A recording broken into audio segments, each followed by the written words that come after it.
नमस्कार,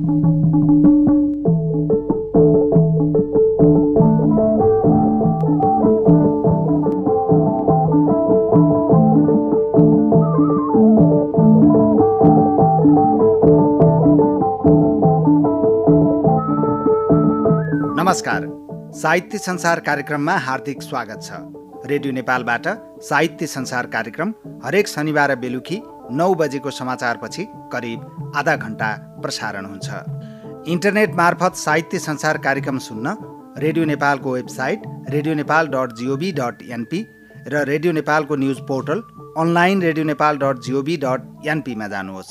प्रसारण भइसकेका कार्यक्रमहरू रेडियो नेपालको न्युज पोर्टलमा गएर तपाईँको फुर्सदमा जुनसुकै बेला सुन्न सक्नुहुन्छ।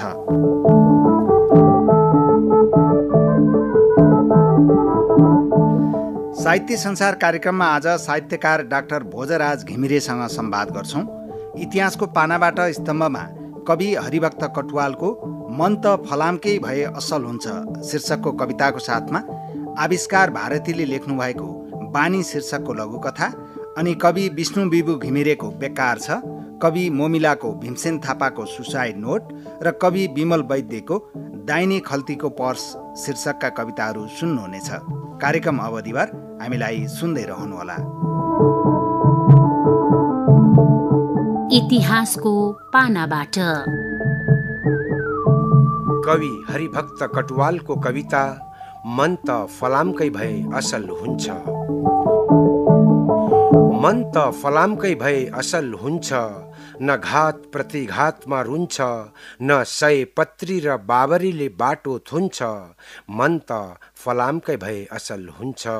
कसैले चिमोट्यो एक कप्टेरो त्यतै टाँसियो, कसैले एउटा मुस्कान फ्याँक्यो उसैको पछ्यौरीमा गाँसियो। जहिले पनि जलेकै छ, जता पनि ढलेकै छ, मनको बह कसैसित नकह, कसले बुझ्छ कसले सुन्छ। मन त फलामकै भए असल हुन्छ। बसन्तमा वन फुल्यो मन उतै भुल्यो, बसन्तमा वन फुल्यो मन उतै भुल्यो। बैंसले जाउँ है भन्न लाग्यो पीर झन् ठुलो। आकाश देख्यो आकाश जत्रै, बतास चल्यो बतास जस्तै। आकाश देख्यो आकाश जत्रै, बतास चल्यो बतास जस्तै। नौनी जस्तो मेरो मनलाई जसले पायो उसले छुन्छ। नौनी जस्तो मेरो मनलाई जसले पायो उसले छुन्छ। त्यसैले पनि मन त फलामकै भए असल हुन्छ। त्यसैले पनि मन त फलामकै भए असल हुन्छ। मन त फलामकै भए असल हुन्छ।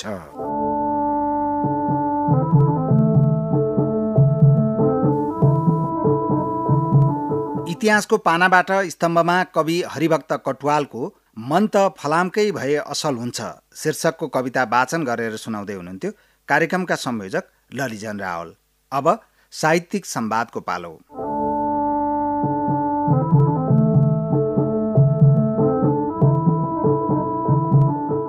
साहित्य संसार कार्यक्रममा आज हामी संवाद गर्दैछौँ साहित्यकार डाक्टर भोजराज घिमिरेसँग।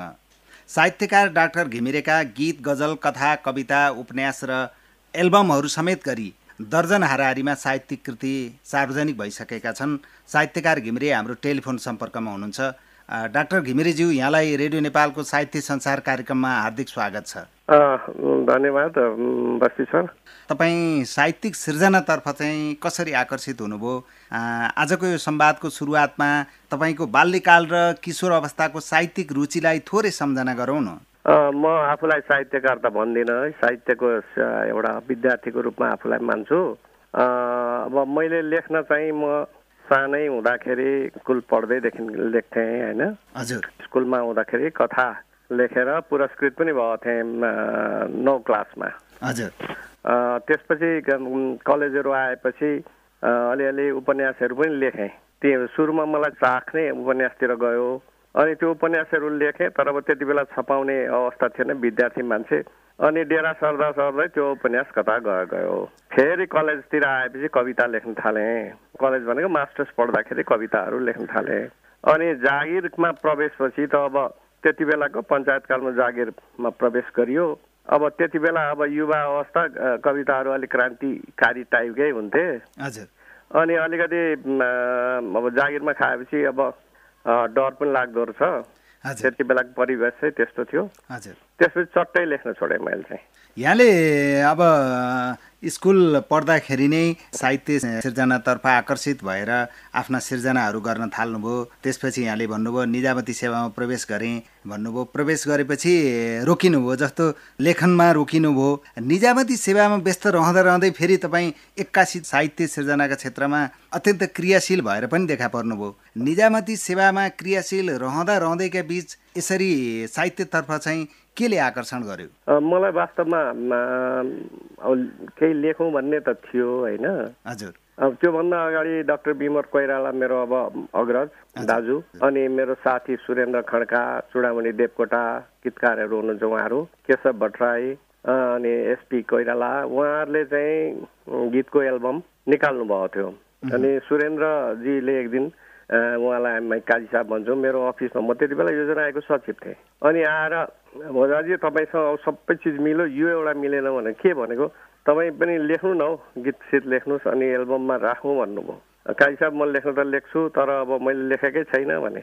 होइन लेख्नु न भन्यो। अनि उहाँलाई त्यहीँ बस्दै एउटा गीत लेखेर दिएँ। हजुर। उहाँले त्यो रेकर्ड पनि गराउनु भयो। त्यसपछि चाहिँ अनि म नियमित रूपमा तानिएँ। सबभन्दा पहिला मैले यति लेखेँ कि अब गीतहरू 400-500 गीतहरू लेखेँ। त्यसपछि करिब 100वटाको हाराहारी गीतको एउटा चाहिँ मेरा गुनगुनाई भन्ने किताब छापेँ। सँगसँगै 2टा एल्बम पनि निकालेँ। हजुर। अनि सडनली त्यसपछि फेरि मैले गीत लेख्न छोडेर हाम्रो वरिष्ठ सङ्गीतकार शक्ति बल्लभ उहाँले सर गजलमा केही गरौँ, गजलको चाहिँ अलिकति एल्बमहरू पनि छैन, अलिकति मलाई पनि गजलमा गर्ने सोख छ सर, एउटा प्रयास गरौँ न भन्नुभयो। त्यसपछि म गजलतिर ढल्केँ। हजुर। अनि गजलै धेरै लामो समय म गजलमा रहेँ। अनि त्यसपछि म अब कथाहरू त म पहिल्यै लेख्थेँ, विद्यार्थी हुँदै लेखेको। हजुर। अनि क्यानाडा गएपछि मलाई त्यहाँको परिवेश, त्यहाँको नेपालीहरूको रहनसहन, नेपालीहरूको संस्कार, उहाँहरूमा आएको अब मानसिक उहरू असरहरू, त्यो सबै हेरेपछि मलाई त्यहाँका साथीहरूले के भन्छ, सर एउटा केही पाउन भन्नुभयो। अनि मैले त्यहाँको त गजलै लेखेर दिएँ। उहाँहरूलाई चित्त बुझेन। चित्त नबुझेपछि म तपाईँहरूलाई अर्कोचोटि कथा लेखेर दिन्छु भनेर एउटा कुइरे भन्ने कथा पहिलोचोटि मैले कथाको पुनर्लेखनमा मेरो जिन्दगीको पुनर्लेखन भनौँ न, फेरि लेखाइ चाहिँ त्यो कुइरेबाट सुरु भयो। त्यसपछि त्यहीँ बस्दै करिब 32वटा कथा लेखेका थिएँ। त्यसपछि आएर एउटा यहीँ आएर अन्तिम प्रश्न भन्ने कथा सङ्ग्रह छापेँ। त्यो बिचमा मैले फेरि उपन्यासहरू पनि लेखेका थिएँ। खास गरी पर्यटन सचिव हुँदाखेरि मैले ब्याङ्कक गएको बेलामा एउटा द्वन्द्वमा आधारित एउटा उपन्यास लेखेका थिएँ। त्यो उपन्यास चाहिँ नि मैले उहीँ गएर सिद्ध्याएँ त्यो बिचमा, तर मैले त्यो छापेको छुइनँ। त्यसपछि अरू 2टा उपन्यास, किन मलाई अब कस्तो भयो लेख्न त लेखेँ, अनि आँटै आएन क्या छाप्न। हजुर। हजुर। अनि 3टा लेखिसकेपछि चौथो एउटा निशब्द भन्ने लेखेँ। त्यो निशब्द चाहिँ हाम्रो शिखा पब्लिकेसनले छाप्छु भन्नुभएको थियो, तर बिचमा के भइदियो भने मलाई चाहिँ 3 घुम्ती पढेँ दोहोऱ्याएपछि यहाँको इन्द्रमाया पात्रले मलाई साह्रै छोयो। हजुर। अनि इन्द्रमायाको लेख्नुमा बेस गरेर लेख्नु पर्यो भनेर मैले 2 महिना 10 दिनमा इन्द्रमाया लेखि सिद्ध्याएँ। त्यो उहाँ शिखाकै पुष्पजीलाई पठाएँ। उहाँले त्यो छाप्नु सर पहिला भन्नुभयो, त्यो छापियो। यस्तो भयो। विद्यालयमा हुँदै कलेजमा अध्ययन गर्दाखेरि साहित्यमा यहाँ रुचि राख्नुहुन्थ्यो, साहित्य सिर्जनामा लाग्नुभयो। त्यसपछि बिचमा छोडेर साहित्य सिर्जनामा क्रियाशील रहनुभयो। यहाँका साहित्यिक सिर्जनाहरू प्रकाशन हुने क्रमको सुरुवातका दिनलाई चाहिँ अहिले कसरी सम्झना गर्नुहुन्छ, फुटकर रूपमा पनि र पुस्तकको रूपमा पनि? फुटकर त मैले छापेकै छैन। एउटा मधुपर्कको एउटा कविता मात्रै छापेको थिएँ, त्यो पनि धेरै पछि मैले, किन मेरो एउटा बानी छैन कसैले नमागिकन दिन्न, आफू छापिदियो भनेर जान्न है। अब यो 2टाको चाहिँ मिलन कहिले पनि हुँदो रहेछ है। अब त्यसपछि अब लेख्यो राख्यो अनि मैले पहिला गीत सङ्ग्रह निकालेँ, त्यसपछि अनि एउटा गजल सङ्ग्रह निकालेँ के आहत भन्ने। अनि त्यसपछि कविता, त्यति बेला म झगडामा गएको थिएँ, जगेडा गएपछि मलाई फुर्सद पनि भयो। फुर्सद भएपछि अब कविता लेख्नु पर्यो, पहिला पनि लेख्थेँ, बिचमा छोडेँ। अब त्यसलाई चाहिँ पुनरावृत्ति दिनु पर्यो भनेर कविता लेखेँ। हजुर। त्यो कविता लेख्दा लेख्दै अब कविताहरू धेरै भयो। अनि साथीहरूलाई सुनाउँदा राम्रो छ, छाप्नुपर्छ भन्नु हो। अनि महेश प्रसाई हुनुहुन्छ नि, हजुर हजुर, वरिष्ठ अब कवि, उहाँलाई देखाएँ, सर यो त छाप्नुपर्छ भन्नु, उहाँले लगेर छापिदिनु हो किताब। उहाँप्रति त अनुगृहित छु म अहिलेसम्म पनि। त्यसपछि मैले कविता पनि अब यो अब म कविता लेख्दिनँ भनेर एउटा अन्तिम कविता लेखेँ। त्यसपछि मैले कविता लेखेको छैन। हजुर, साहित्यकार डाक्टर भोजराज घिमिरेज्यू, यहाँको कुरो गर्दा यहाँ साहित्यका विविध विधामा कलम चलाउनुहुन्छ। आफूलाई सबभन्दा मनपर्ने विधा चाहिँ कुन हो र किन?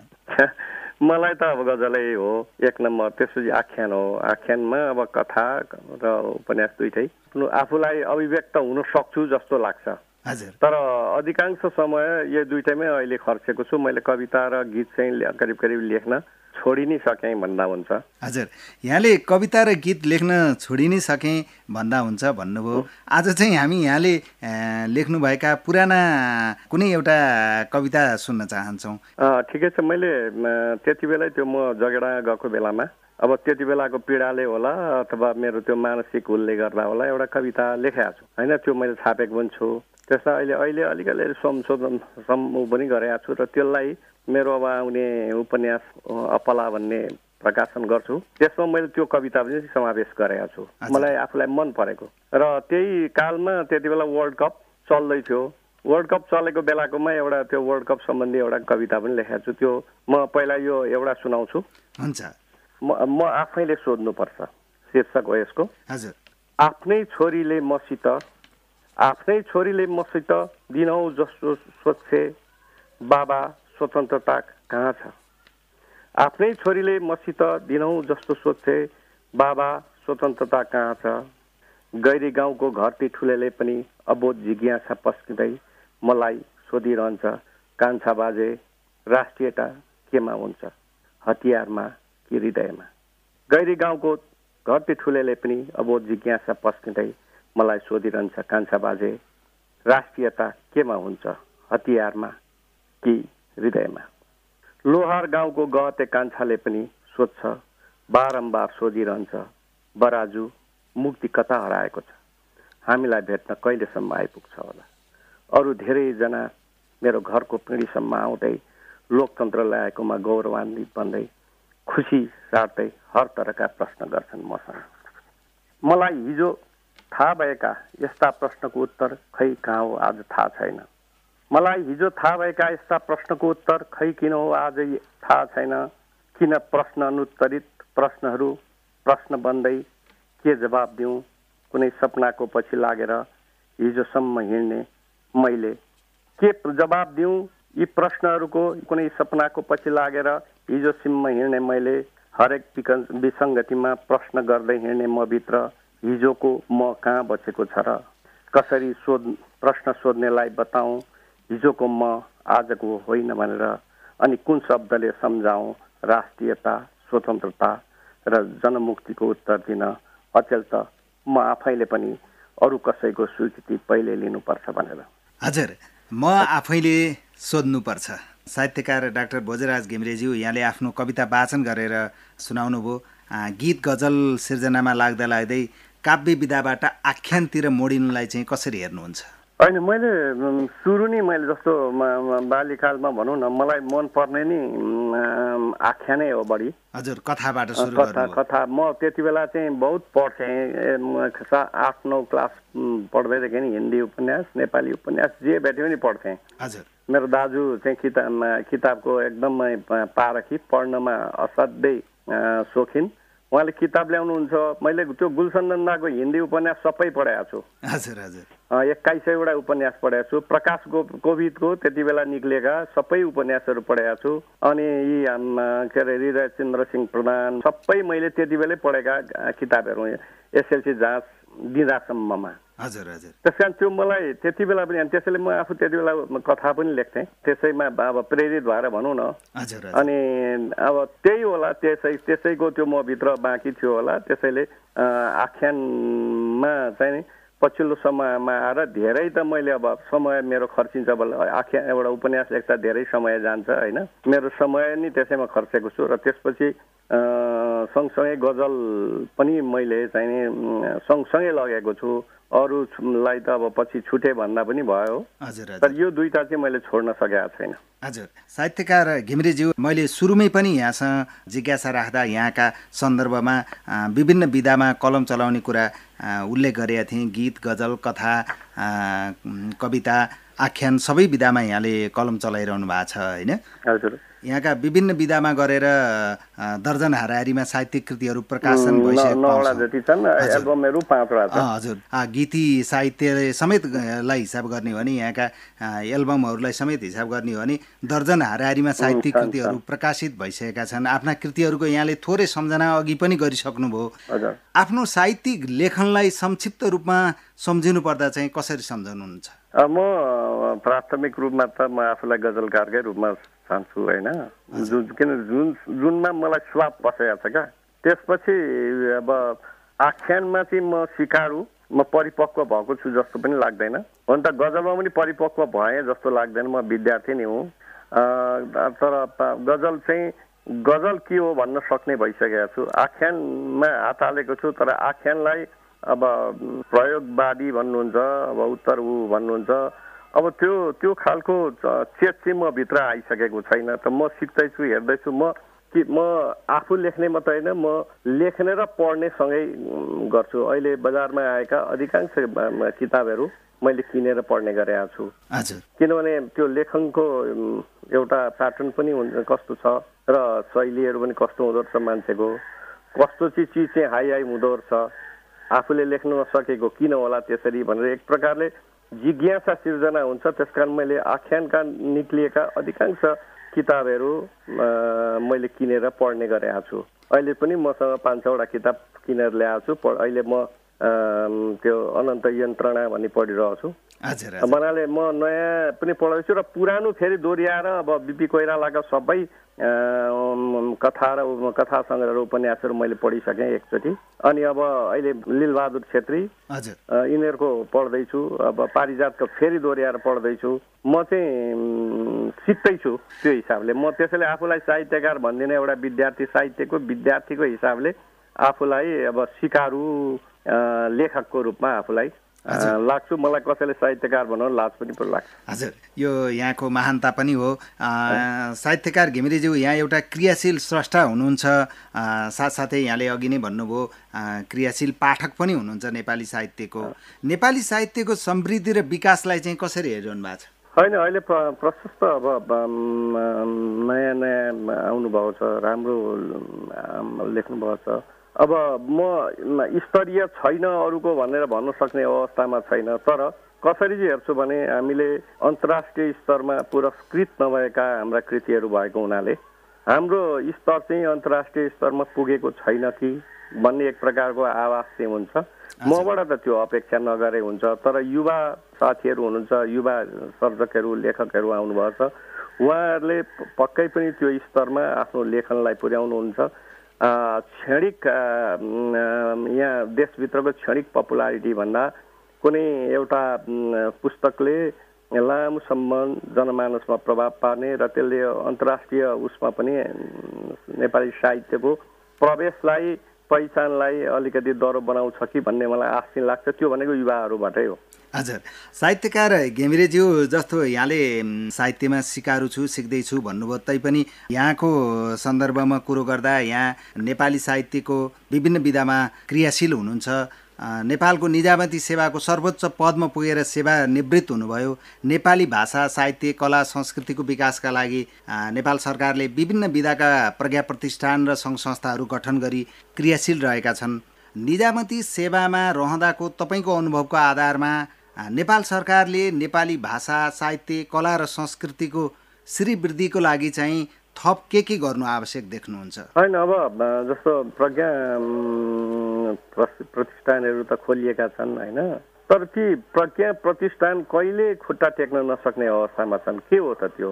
त्यसको पछि त मैले देखेको अब त्यहाँभित्रको नेतृत्व को छ, कसले गर्यो, कुन दलको कार्यकर्ता भयो कि अथवा शुद्ध प्राज्ञ भयो कि त्योतिर छोडिदिउँ। त्यो भित्र किन त्यो चाहिँ खुट्टा राम्ररी डह्रो टेक्न सकेका छैन भन्दाखेरि राज्यको लगानी नि यो क्षेत्रमा कम छ। अब बजेटको हिसाबले राज्यले दिनुपर्ने बजेटहरू पनि त्यस्तो छैन। अब प्रदेश सरकारहरू पनि अब त्यो हिसाबले अगाडि आए जस्तो अथवा स्थानीय सरकारहरू पनि त्यो हिसाबले आएको जस्तो छैन। त्यसकारण साहित्यको क्षेत्र अन्य क्षेत्रभन्दा सरकारको दृष्टिबाट अझै ओझेल परेको जस्तो पछाडि परेको जस्तो चाहिँ मलाई पनि म मुख्य सचिव हुँदै पनि लागेको। तर म अब अर्थै सचिव पनि भएँ। तर त्यति बेला पनि मलाई लागेको तर हाम्रो के छ आर्थिक बाध्यता छ, हाम्रो वित्तीय बाध्यता छ, वित्त व्यवस्थापनको समस्याले गर्दाखेरि धेरै गर्न सक्ने अवस्था छैन। तर त्यसप्रति सकारात्मक सोच राखेर अलिकति लगानी राज्यबाट बढाउनु पर्छ। अब निजी क्षेत्रले त गरिरहनु भएको छ, उहाँहरूले पुस्तक उत्पादन गरिरहनु भएको छ। अब हामीसँग जुन प्रकारको मटेरियल छ त्यही हिसाबको उत्पादन हुने हो।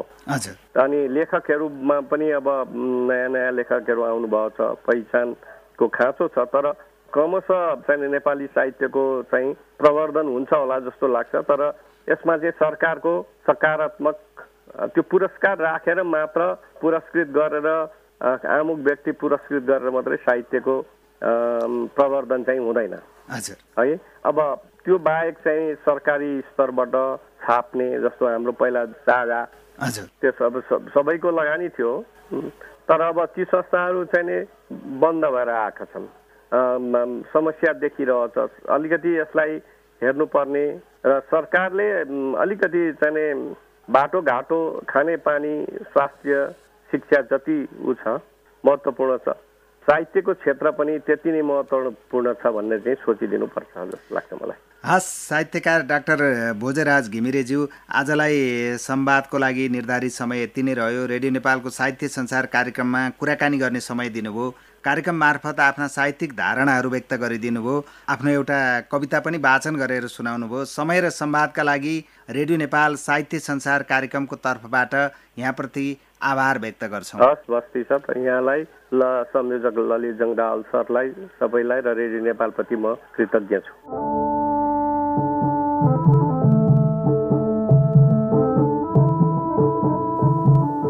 साहित्य संसार कार्यक्रम सुन्दै हुनुहुन्छ। साहित्यकार डाक्टर भोजराज घिमिरेसँग संवाद गर्दै थियौँ हामी। अब एउटा लघु कथा सुनाउँदैछौँ। कथाको शीर्षक बानी, लेखक हुनुहुन्छ आविष्कार भारती र यो कथा वाचन गरेर सुनाउँदै हुनुहुन्छ सहकर्मी रिता तिमल सिन्हा। ऊ घरबाट सजी सजाउ भएर निस्किन्छे। हतार छ उसलाई। के गर्दा गर्दै ढिलो भएछ कुन्नी मनमा नै सोध्छे। फुत्त एउटा ट्याक्सीमा चढ्छे र फलानो होटेल हिँड्नुहोस् भन्छे। साथीहरू एक हुल जम्मा भइसकेछन्। सँगै मिलेर हल्ला गर्दै टन्न महँगा पकवान खाँदै रमाइलो गर्छे। बिल आउँछ, पर्सबाट फुत्त केही हात्ती निकाल्छे र बिल सँगै राखिदिन्छे। अनि पानीपुरी, चना चटपटेले मुखको स्वाद परिवर्तन गर्छे। फेरि पनि उही पैसा तिर्छे सबैको। साथीहरू दङ्ग पार्छे। एक छटाक तितौराको 35 रुपियाँ नि तिर्छे। त्यही बेला एउटा भिखारीले हात फैलाउँदै औँलाहरू जोडेर मुख अगाडि लाँदै खानदेवको इसारामा केही माग्छ। ऊ पर्सभित्र खोतल खातल गर्छे अनि भिखारीलाई जाउ जाउको इसारा गर्छे। साथीहरूलाई भन्छे 1 रुपियाँ खोजेको दिउँ भनेर छैन रहेछ मसँग त के गर्नु, अब माग्नेलाई बढी दियो भने धेरै माग्ने बानी लाग्छ।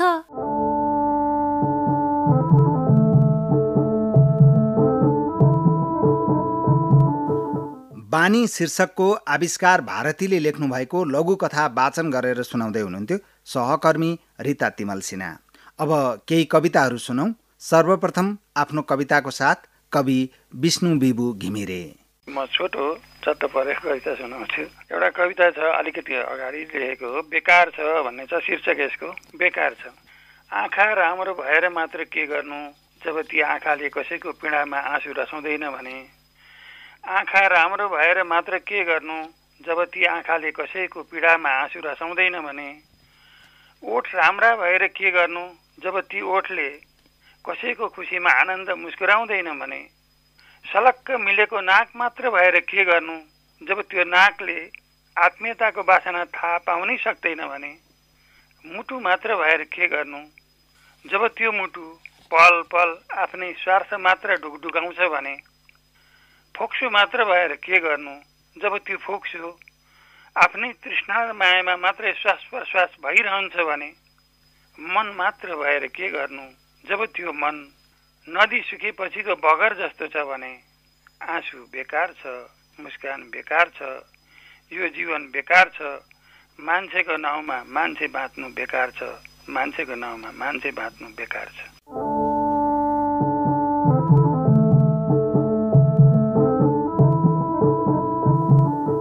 बेकार छ शीर्षकको आफ्नो कविता वाचन गरेर सुनाउँदै हुनुहुन्थ्यो कवि विष्णु बिबु घिमिरे। रेडियो नेपालबाट साहित्य संसार कार्यक्रम सुन्दै हुनुहुन्छ। हामी केही कविताहरू सुनाइरहेका छौँ। यस क्रममा अब कवि मोमिलाको कविता। भीमसेन थापाको सुसाइड नोट। सम्बोधनमा नपरेका बाँकी सारा सम्बोधनहरू, उहिले इतिहासमा बेमौसमी हुरी बतास र बरसातको एक दिन आफ्नै देशभित्र निर्वासी सुदूर गाउँमा कतै भित्तामा ससम्मान झुन्ड्याइएको वर्षौं पुरानो देशभक्त अमरसिंहको तस्बिरबाट अचानक आँखा झरेछन्। हुन सक्छ ठीक त्यही बेलादेखि यो देशका मार्गदर्शकहरूले दृष्टि गुमाएको हुनुपर्दछ। फेरि एकाएक तस्बिरबाट कान झरेछन्। ठीक त्यही बेलादेखि यस देशका शासकहरूले श्रवण शक्ति गुमाएको हुनुपर्दछ। बिस्तारै छोपिएको नाकमुख पनि झरेछन्। ठीक त्यही बेलादेखि लासहरूको दुर्गन्धित पहाडमाथि उभिएर देशको बिरानीमा यहाँ बेसुरा राष्ट्रियता गाइएको हुनुपर्दछ। तस्बिरबाट क्रमशः हात झरेछन्, खुट्टा झरेछन्। ठीक त्यही बेलादेखि स्वाभिमानी हातहरू आफूले आत्महत्या गर्न विवश हुनुपर्दछ र ठीक त्यही बेलादेखि हिँड्न सुरु गर्नु अघि नै यो देशको गन्तव्य नै हराएको हुनुपर्दछ। र अन्तमा मात्र अस्थिपञ्जर, केवल अस्थिपञ्जर बाँकी राखेर अमरसिंहको त्यो तस्बिरबाट मस्तिष्क र मुटु पनि झरेछन्। सायद त्यही बेलादेखि यस देशका शासकहरू अबिर मालाले पुरिएका चेतना र हृदय शून्य केवल ठिङ्ग उभिएका शालिग जस्ता बनेको हुनुपर्दछ। यस्तो अजङ्गको अभिशप्तता अन्त्य गर्न यहाँ म जस्ता भीमसेन थापाहरूले शालिग होइन बरु मुर्दा नै बन्नुपर्ने रहेछ। तपाईहरूकै सेवक भीमसेन थापा। भर्खरै सुन्दै हुनुहुन्थ्यो भीमसेन थापाको सुसाइड नोट। अब परिशिष्टमा आजको शीर्ष खबर। देशभक्त भीमसेन थापाको आत्महत्याले देश स्तब्ध छ। थापाको आत्महत्या पश्चात उनको बन्द मुठी खोलेर हेर्दा उनको हत्केलामा कोरिएको किरिङ मिरिङ भाग्य रेखा अनि यो देशको नक्सा र त्यो झुन्डिएको तस्बिरमा बाँकी रहेको अमरसिंह थापाको त्यो वास्तु नै नमिलेको अस्थिपञ्जर दुरुस्त उस्तै रहेको बताइएको छ। धन्यवाद।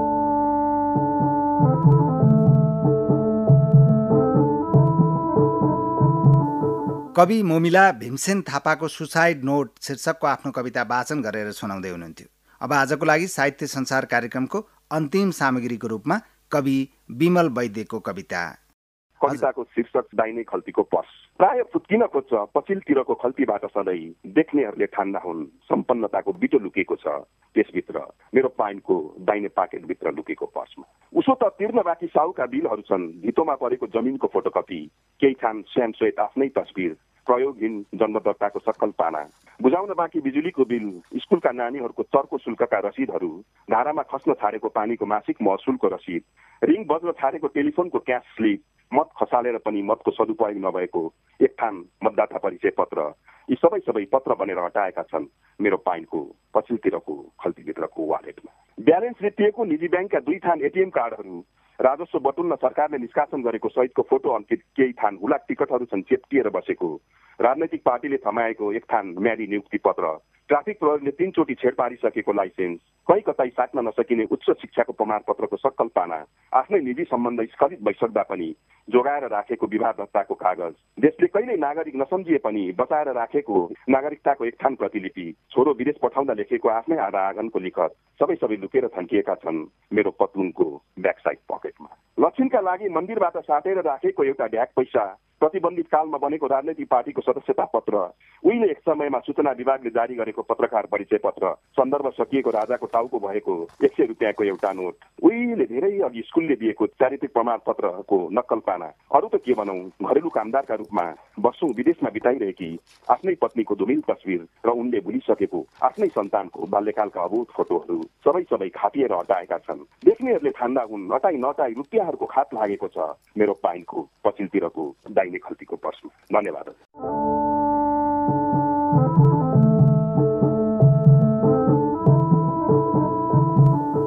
दाहिने खल्तीको पर्स शीर्षकको आफ्नो कविता वाचन गरेर सुनाउँदै हुनुहुन्थ्यो कवि विमल वैद्य।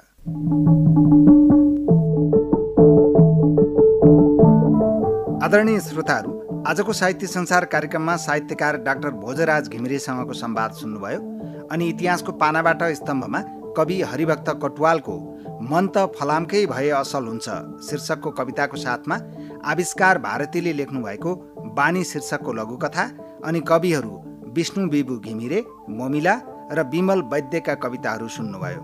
यहाँहरूलाई कार्यक्रम कस्तो लाग्यो? सुझाव र प्रतिक्रियाको लागि हामीलाई सम्पर्क गर्ने इमेल हो sahityasansar.radionepal@gmail.com। यतिन्जेल साहित्य संसार कार्यक्रम सुनेर हामीलाई साथ दिनुभएकोमा तपाईँ सम्पूर्ण श्रोताप्रति आभार व्यक्त गर्छौँ। साहित्य संसार कार्यक्रमका प्रसारण भइसकेका अरू श्रृङ्खला सुन्न चाहनुहुन्छ भने रेडियो नेपालको न्युज पोर्टल अनलाइन radioNepal.gov.np मा जानुहोस्। आजको लागि भने साहित्य संसार कार्यक्रमबाट संयोजक ललिजन रावलका साथ म तारा प्रसाद ओस्ती बिदा हुन्छु। अर्को हप्ता फेरि भेटौँला। नमस्कार।